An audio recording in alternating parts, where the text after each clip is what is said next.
Você conhece sobre o mercado de trabalho da medicina? Qual é a distribuição entre homens e mulheres médicos? Além disso, você conhece também qual é a distribuição entre médicos jovens e médicos mais velhos? Hoje a gente vai falar para você sobre o documento da demografia médica e como ele pode te ajudar a entender um pouquinho mais sobre a sua profissão.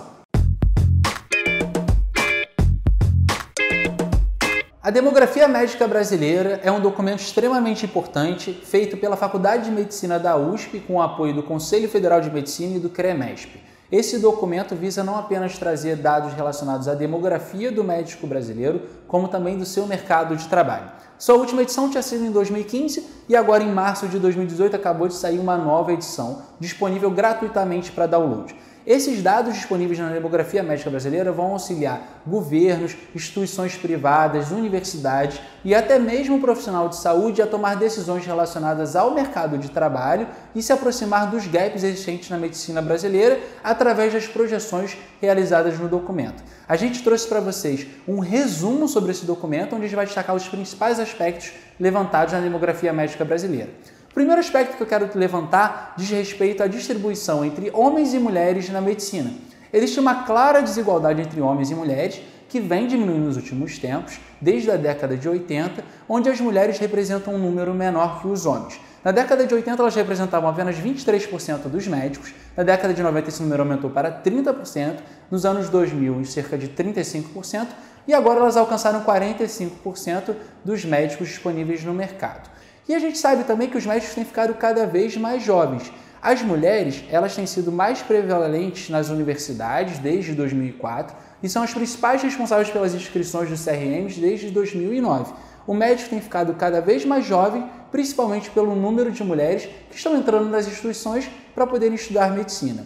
Hoje, a média de idade do médico brasileiro gira em torno de 45 anos de idade, sendo as mulheres em torno de 42 anos e os homens em torno de 47 anos de idade. As mulheres também são mais prevalentes em cerca de 18 especialidades, com destaque para a dermatologia, onde elas são 77%.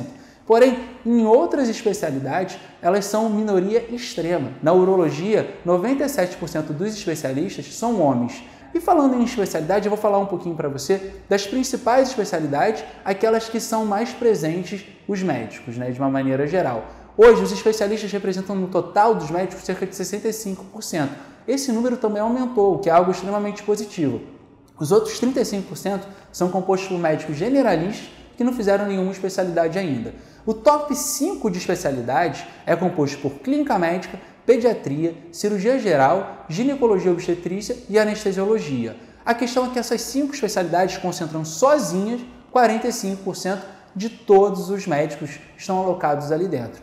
Obviamente, como a gente discutiu num vídeo recente, essas são especialidades mais gerais, Principalmente se a gente olha o top 4 de clínica médica, pediatria, cirurgia geral e GO, são especialidades muito básicas e muito necessárias para atender a nossa população. Além, obviamente, de serem especialidades pré-requisito para outras subespecialidades, como, por exemplo, a clínica médica é pré-requisito para diversas outras especialidades médicas.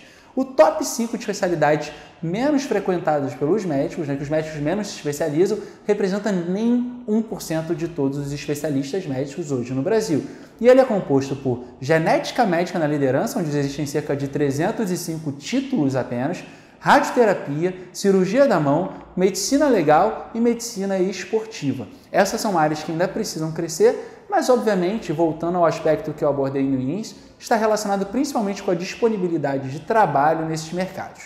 Existem hoje no Brasil cerca de 452 mil médicos e, como eu te falei, 65% deles são especialistas.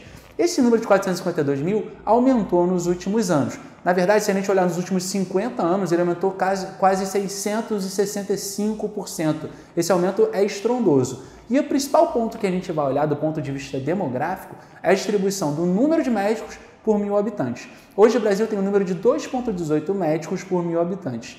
O governo desejava atingir cerca de 2,5 médicos por 1.000 habitantes até 2020, mas por enquanto as projeções apontam que no máximo a gente chega até 2,2 médicos por 1.000 habitantes até 2020. Em 2012, por conta disso, o Ministério da Educação começou uma ampliação nas vagas de medicina. Ele aumentou cerca de 2.400 cursos de medicina com a justificativa de alcançar esse número. A questão é que cada vez mais tem se percebido que esse aumento do número de vagas de medicina disponível não resolve o problema. né? Porque os médicos, em geral, eles tendem a se acumular nas grandes cidades e no litoral, gerando uma disparidade para o interior. Por exemplo, como é que é a distribuição de médicos entre as regiões brasileiras? O sul do Brasil tem uma distribuição de 2,3 médicos por mil habitantes, o sudeste tem 2,8, ou seja, acima do objetivo, o centro-oeste 2,3, o norte 1,16 e o nordeste 1,4 médicos por mil habitantes. Essa é uma distribuição bastante ruim, porque a gente vê que zonas do interior e zonas mais carentes, onde existe uma menor presença de riqueza, assim, cidades menores, tendem a ter menos médicos presentes. E no fim das contas o governo tem que estar preocupado em distribuir de uma maneira igualitária os médicos por todo o Brasil. Por exemplo, no Distrito Federal, uma região extremamente rica do Brasil, né, tem cerca de 4,3 médicos por mil habitantes. É uma população de médicos extremamente elevada, quase o dobro que o Ministério da Saúde queria projetar de médicos para o Brasil. No Rio de Janeiro, que é o segundo colocado, são 3,5 médicos por mil habitantes. Em São Paulo, 2,1 médicos por mil habitantes. Esses números são muito elevados, principalmente quando a gente olha com estados um pouco mais pobres do que esses, que possuem, por exemplo, o Maranhão, 0,8 médicos por mil habitantes, um número extremamente baixo, e o Pará, 0,97, ou seja, quase um médico por mil habitantes. Imagina, um médico é responsável por cerca de 1.000 habitantes. É óbvio que vai faltar médicos nessas regiões. E entre os motivos principais apontados pelo estudo, pela essa disparidade da distribuição médica, está principalmente a ausência de um plano de carreira com previsão de mobilidade, a falta de acesso a programas de educação continuada, a inexistência de condições de trabalho e de atendimento com impacto negativo em diagnóstico e tratamento e, principalmente, a precariedade nos vínculos empregatícios. A gente ouve muita história de médico que vai para o interior, não tem um plano de carreira e ainda tem uma precariedade no atendimento, como falta de pagamento e falta de estrutura para ele poder trabalhar.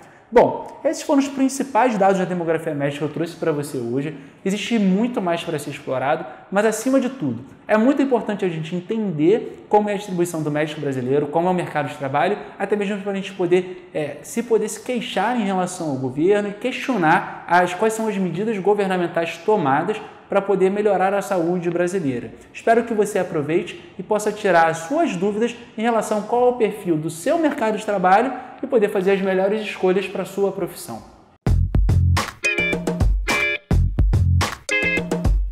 Esses foram os dados da demografia médica brasileira, espero que eles tenham sido úteis para você. Como eu falei, existem muito mais dados que você pode ler no material completo e nos textos que a gente publicou no portal. Se você gostou desse vídeo, não esqueça de comentar aqui embaixo e dizer como isso pode afetar diretamente a sua vida e como você enxerga no seu dia a dia. Acho que vai ser bastante legal esse debate aqui embaixo no nosso canal do YouTube. E também não deixa de se inscrever no nosso canal para receber sempre em primeiro lugar os vídeos que a gente posta aqui no canal da PebMed. Até uma próxima!